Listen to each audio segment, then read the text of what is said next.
once again to another One Thing. I'm your host, as always, Neil Bauer, joined by the lovely and wonderful and fabulous Kim and Jody from A Fresh Approach to Payments. We're going to have to change that up because I can't keep saying wow. We've got to do something more spectacular next one. Well, we'll save that for the next podcast because this one, we actually have a very special guest, somebody we've been actually talking to since the start of the podcast, finally able to bring them in. Kim, do you want to do the introductions? I would love to. Scott Burnett, otherwise known as the Shark. He's a nationally recognized speaker and best-selling author. He teaches and shares business and tax education with audiences all over the country. He's spoken to thousands of groups and associations about how to properly reduce taxes and protect your assets. Scott is the former deputy district attorney for Santa Barbara County in California. He's a trailblazing attorney and surfer, and we are lucky enough to call him a friend. So with that, Scott, we are so thrilled to have you on the show finally. Can you tell us what you're working on these days and what gets you excited right now? Well, first of all, thank you very much for the opportunity to talk with the group. Appreciate it. Well, my business is my passion. So everything that I do pretty much on a day-to-day basis is communicating with business owners. So like today is a great example. My calendar, I have 7 calls, and some of them are people that are on different places in their journey in their business life. Some are starting out. Some have been doing it for a while. Some of the calls are related to year-end planning. So what I'm working on right now is just really the plethora of contacts that we have, that people are asking questions about stuff that really our system of education doesn't really provide much. I mean, I don't know, if you went to high school, you may have taken an economics class, but you didn't know anything about running a business. And even in law school, they don't teach you how to run a business. So a lot of what I'm trying to do is just kind of fill in the blanks with helping people understand what they need to know, what they should know, or kind of better stated is, you don't know what you don't know. So I'm trying to fill in the gaps of what you don't know. Love that. Do you feel like since the pandemic now, people are being creative and thinking outside the box? Do you have more people coming to you about maybe starting their own venture? Yeah, I always read books about, mindset, and, you want to kind of create the situation as if you had created it. Whatever situation you're in, your mindset should be like, I had created this situation. So the pandemic was a curveball for everybody, right? And so some people lost their jobs or realized how vulnerable they are in the job market. So we have had really an influx of people contemplating new business ventures, but we've always had that. Network marketing is real popular, and a lot of people that are stay-at-home workers, with families, are transitioning as a part-time business owner. So there's always, challenges getting started and trying to broach that gap. But yeah, I would say there's been an influx for sure. I'm curious, Scott. This isn't my one thing, but we can go there. What do you think is the one thing people are least prepared for when they start their venture and getting going? I'm going to be honest with you. Everybody's capable. That is never a question in my mind, because if you're doing something, typically you have some passion for it. So you have the requisite energy to create something positive from it. On the other side of the equation is fear. And I kind of use these jokes like, fear, FEAR, false evidence appearing real. And you kind of create a story. And so the story typically is that it's not going to work, or I'm not going to make it, or I'll fail, or I'm not sure if this is a good idea or not. And so I was reading an article this morning about self-sabotage. Like people just they have an opportunity and they start to undermine that opportunity. So what's the one thing that I see a lot is that people are held back, not by the economy or by the system or by anything, but really they're held back by their limiting beliefs about their ability to make this work. And I have never met anybody, well, I shouldn't say that. I'm sure I've met a few people that shouldn't be in business by themselves. But for the most part, I think most people can do it, and they just need to kind of, just get started. You learn through the process. You don't learn in the preparation. Learning through the process. It's it's terrifying to change and try something new, but if you know that you're going to be the master of your own success by your willingness to learn and stick with it. Had a conversation just about this, about grit. Like, we do not train students with grit. So they immediately turn to that sabotage engine. Yeah, Angela Duckworth wrote a great book called Grit, and it's just about perseverance. And it's really what, I think sometimes business owners come into it with an illusion of freedom. I'll have more free time. I'll be able to do more with my family. And all of those things are true, but you work for the company. You don't get to come and go. I mean, if you want it to be successful, you show up on time, you stay to the end time, you focus on the details. That's the grind. And what you're trying to find is the passion about the grind, because that's always going to be there. And you can either say it sucks and then it becomes hard to do every day, or it is what it is, and I'm going to find the positive out of it. I'm going to kind of create from that template. Yeah. I was just going to say, I think that is a big misconception when you go into business, is just the amount of grit it takes, and also failure. Like, you are going to fail over and over and over again before you get it right. And people, I know I wasn't personally prepared for that, that level. Yeah, I don't like to candy coat stuff. I don't like to tell people it's going to be easy. There is a grind, but I don't want people, because when we said before, it was like, well, what's the thing that's holding people back? Fear of failure, right? And now we're saying, well, it's going to be a grind. Well, gosh, how am I going? Yes, it's a grind, but it's a grind going to work every day. It's a grind to work for a boss who sucks. Ask my staff and they'll tell you. Not true. Yeah, but it's called work for a reason.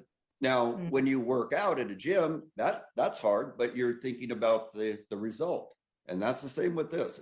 It's work. It's a bit of a task, but the result, the focus is always, where am I going, not where I am, when it comes to business anyway. Right. We had Michael Karasman on. He's been an entrepreneur his whole life. And he goes, one thing about people who want to be an entrepreneur is like, why do you want to be an entrepreneur? Because I don't want to work. I want to work for myself. I don't want to have a boss. And he's like, well, if you're an entrepreneur, you have like 50 bosses.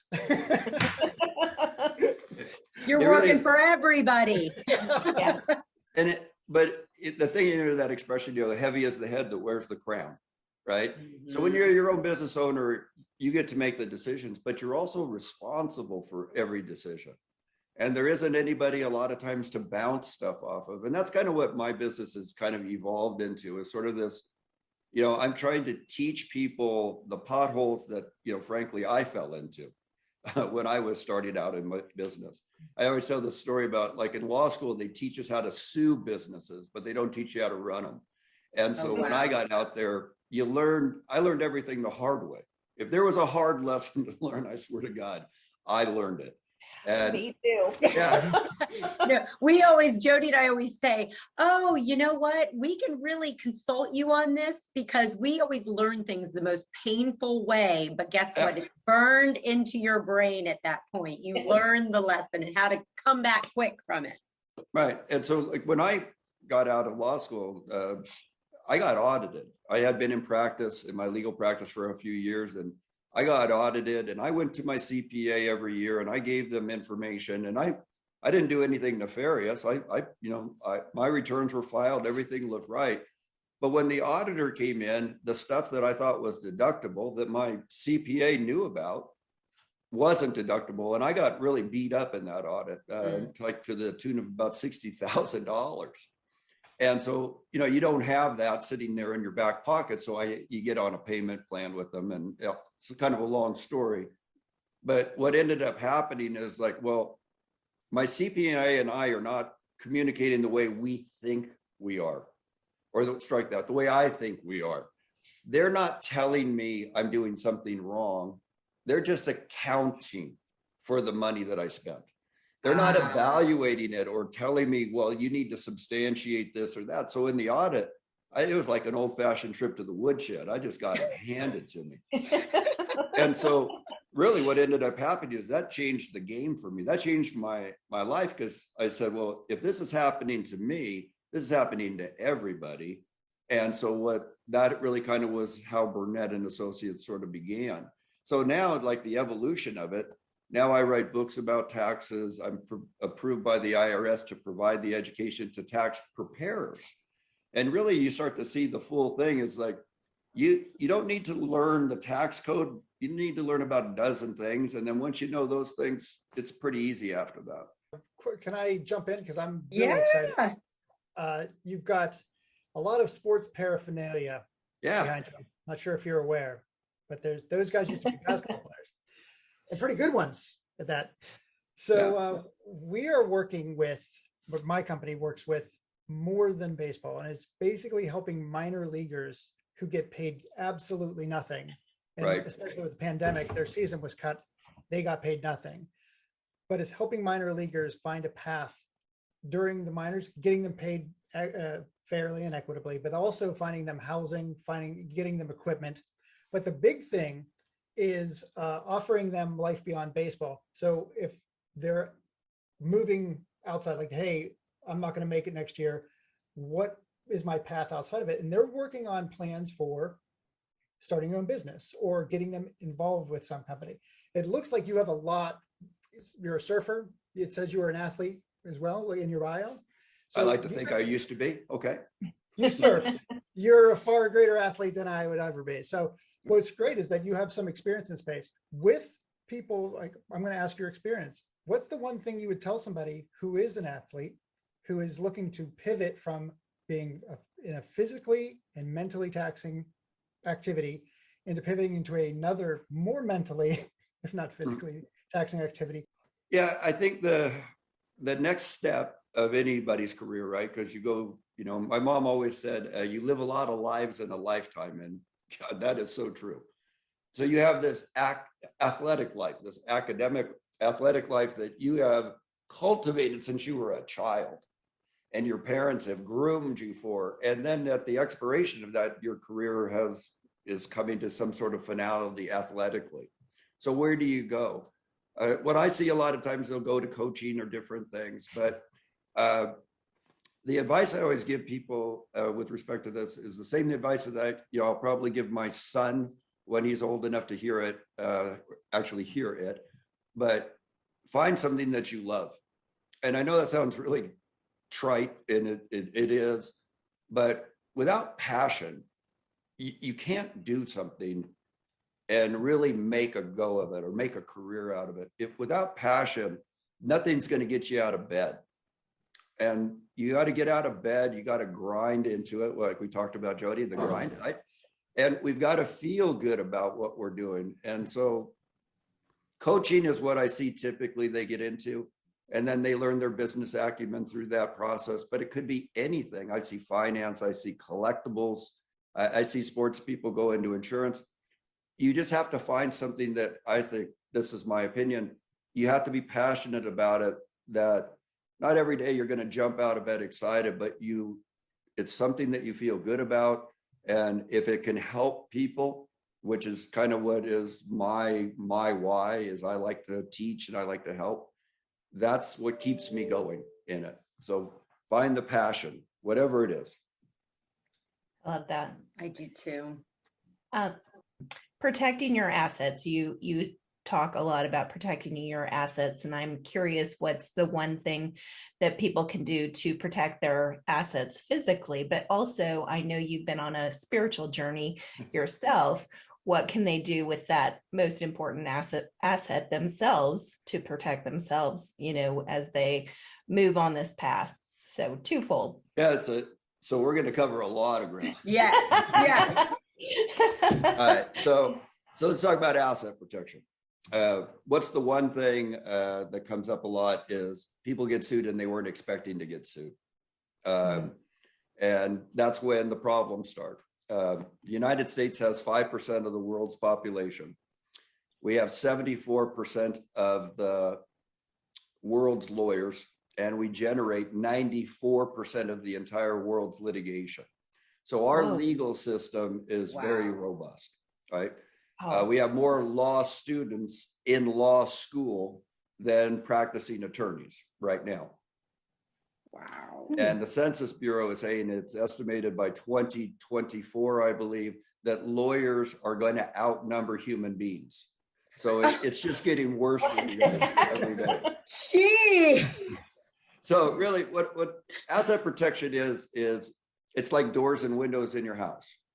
You close your door, not because you're concerned, but because for privacy. You close your curtains, you make things sure they're shut so that somebody can't come in. Asset protection is similar. You have homes, you have businesses, you have portfolios, you have things that you've created, you've built in a lifetime. And in a legal system that is kind of running amok a little bit, particularly right in the last few years, I've seen it even worse than I've ever seen it in my career. It's not a question of if you get sued, it's more of a question of when. And what happens is that once the lawsuit begins, there's a set of laws called fraudulent conveyance, and you're not allowed really to protect yourself once you get sued. So you have to kind of do your planning before you have a problem. And that's usually when people are not thinking that they need to do any planning because there's no reason to, there's nothing on the radar. So asset protection really is the preservation of assets while your legal seas are calm is really when you should be thinking about it. And there's, houses, portfolios, everything's got a little bit of a different spin. The goal is always to make sure that whatever you're doing is not harming you from a tax perspective. So we have asset protection and we have a proper balance from a tax perspective, usually tax neutrality, meaning it's not costing us more to do it. It's the same or better than what we had before. Yeah. Well, so, okay. And with that being said, Scott, you don't imagine a lawyer, people always have these, I know there's a lot of anecdotes about, lawyers, and not all of them are favorable, but everybody wants to have a good one, right? Right. And many of them are. When I know that you completed the Deepak Chopra school for business, and I was looking up some of the information on that, and I saw that he's been speaking at Columbia University and working with MBA students, and everybody's kind of searching for that. Like, yes, you want to have all of these things in line from a legal perspective and a tax perspective.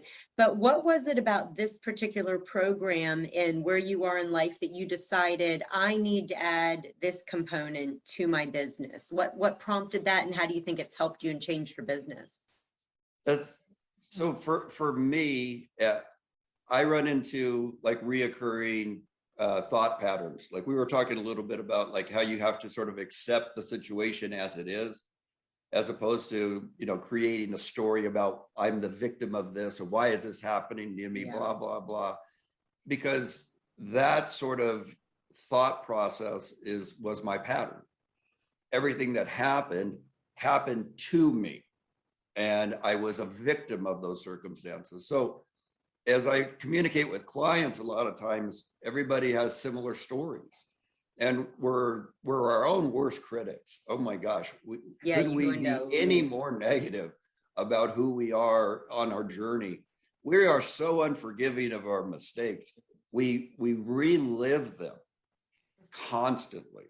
And then we're always going back and forth. We're either back here, revisiting some screw up that we made that nobody cares about anymore, or we're in the future about a discussion or an event that may or may never happen. And so the key with all of that is we're not here, we're not present. Because when you are present, you realize there's no fire, the house isn't burning down, nothing's really happening. In my mind, I'm creating a story. And that's all this is. So I gravitated to it really as a self-help thing. Now, what do I see? I see more people embracing it. I mean, all you have to do is look at the news now, and it is angry and it is pissed off. If it's not one side, it's the other side being mad at the other. There's no civil discourse. There's just everybody's angry at each other. But within that, again, the silver lining in that is that people are starting to see that this is a pattern of behavior, and it's not a good pattern. It's a self-destructive pattern. So for me, the classes, or what we call the mindful business owner, is taking this information and this education, but also trying to center to kind of be the best version of you. If you're present, then you can be calm in the office and not bark at everybody. You can leave the office and leave everything and go home and be present with your family and your wife and your children, or your husband and your children. And I don't know, it's made a huge difference in my life. The best part about it is that it's okay to shut it off. As a business owner, I think sometimes we just keep going and we keep going, and then we go home and kick the dog. And and unfortunately, the dog isn't just the dog. The dog is the kids. The dog is the spouse. The dog is the neighbors. And your ego is justifying that behavior because you had a bad day. And that is the most narcissistic shit that you can create, but we do it all the time. And that's kind of, am I allowed to say shit, Neil? Can I talk shit? Shit all day long. But and that's kind of what it is. So I'm sorry, I as you can see, I get paid by the hour. I talk a lot. The journey was for me. And that I also learned too in my career that if you want to really know something, learn to teach it. And that's where you really start to find the finer points of it. So that's kind of what got me into it. Well, speaking on teaching, where can people go to learn? You say you have a masterclass. Yeah. Where can people go? Where can people go to learn or just sign up for this masterclass? Well, it's just being a client with us. It comes up. I offer services to clients, whether it's corporate compliance in terms of record keeping, minutes and resolutions or formations, so all the stuff that we do. But we offer free consultations to people, and it just sort of comes up in their journey. This, and we all know it. People are ready when they're ready. And they're not ready when you want them to be ready. They have to come to amen. So you can have a great conversation, but they're not ready to hear that message at that time. So we just sort of leave it open. The practice is meditation. It's not a secret. What you're doing is you're calming your mind and you're creating a gap between thoughts. So if you kind of just stop for a second and just started, paying attention to what's going on, your mind is having this amazing amount of conversations constantly. And what you're trying to do is create a gap in that conversation. And that gap is you. That's who you are. That's the real you, not the conversation, but the gap between the conversation. And when we create that, we can actually bump into who we really are, our authentic self. But more importantly, that gap allows you to create control, self-control, as opposed to reacting. Now you're responding. And that response typically is peaceful or calmer than the reaction would have been. Because if I'm always a victim, I'm going to react as a victim. If I'm in the gap, something's happening and I'm evaluating it and I'm understanding it. And meditation is what has brought that bit of clarity for me. I think it works. Everybody that I've introduced it to has changed their life.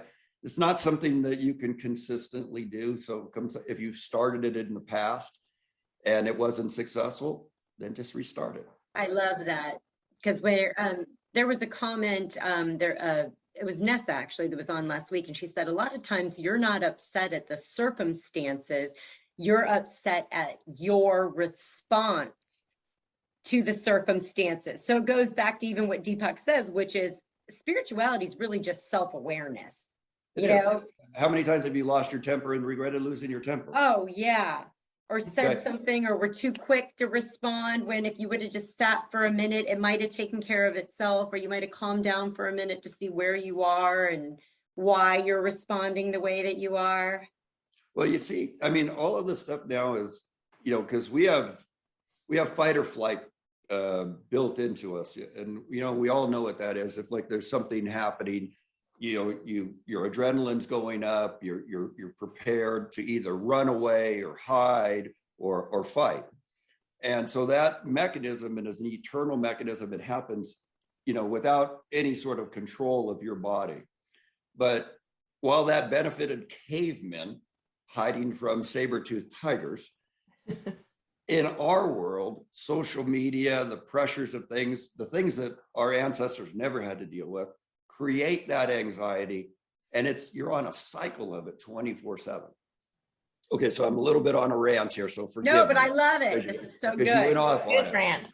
Okay, so you're thinking thoughts, and obviously there's nobody around you. You're just creating these thoughts within yourself, and that means they must be authentic. They must be real. They must be true, because there's no other influence outside of you that's creating that thought. So in your mind, this is authentic, real. This is the reality. And it's not. It's just your version of the reality through your past conditioning of the events that shaped your life. We are the stories that we tell ourselves about ourselves that we believe. So we have created this whole thing. Over the last few years, in middle school, for where my sons go to school, 2 kids committed suicide. Young men that 12 years old. I've never heard of anything like that. I know. And the story that they tell themselves, it's like you read their notes and stuff, and it's like, I can't live with myself any longer, or I can't live with it any longer. Who you can't live with? Yeah. It's just your thoughts. So meditation, all of this stuff, self-awareness, it's just creating the recognition that these thoughts, they're not you. You're not the thought. You're the thinker of the thought. And if you don't get control of the thoughts, then the thoughts become who you think you are, but it's not you. So, kind of relating it back to business, if I have a passion about a business, but my thoughts are telling me I'm going to fail, that's what we have to fix. That's where mindfulness comes in, because this is the easy part. Yeah. We can create that. You can learn that, but this is really what needs to be fixed. And it's just you talking to you in a way that you would never talk to anybody else. Oh God, we always say that. If you said half the things you tell yourself, you wouldn't have any friends. Like you would never say that to a friend or someone you're trying to help, the things that we say to ourselves. Yeah, like, you're getting ready. God, you look like shit this morning. How would you say that to anybody? Right? But you're having that dialogue with yourself. And for some people, that dialogue is negative 24 hours a day. Yeah. And it's brutal. And I've worked with a lot of clients that have very bad past experiences, terrible things that have happened to them. And that is their conditioning that they have to overcome. You have to realize that was then, but none of that has to affect today. But, we kind of drift back into it because it's our response mechanism to events. And we're constantly trying to protect our heart, which is the most ironic thing. We're trying to protect it. And then so we start to create a persona that isn't even us. Because the authentic you, the real you, doesn't have to protect anything because you have nothing to fear. Nobody can harm you. Your thoughts are the thing that are harming you. Wow, that was good. If you're not comfortable with who you are, if you don't love you, and I mean authentically, accept all the blemishes, all the mistakes, all the bullshit that you've done in your life, and accept you as you are, right? Then you can't really brand. Branding is something like, it's almost phony, like, I'm branding me. Well, are you branding this you, the bullshit you, or are you branding the authentic you that everybody actually would like?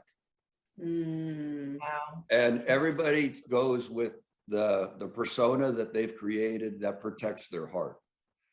This person will be nice. This person will talk to you. This person will do everything, but they won't let you in here because they're afraid that if they let you in here, you'll hurt them.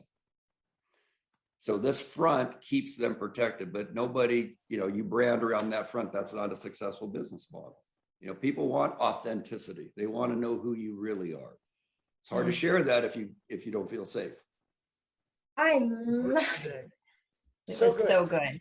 Just like Gandhi, be the change you want to see. Yes. Thank you so Thank much. you for being on. Namaste.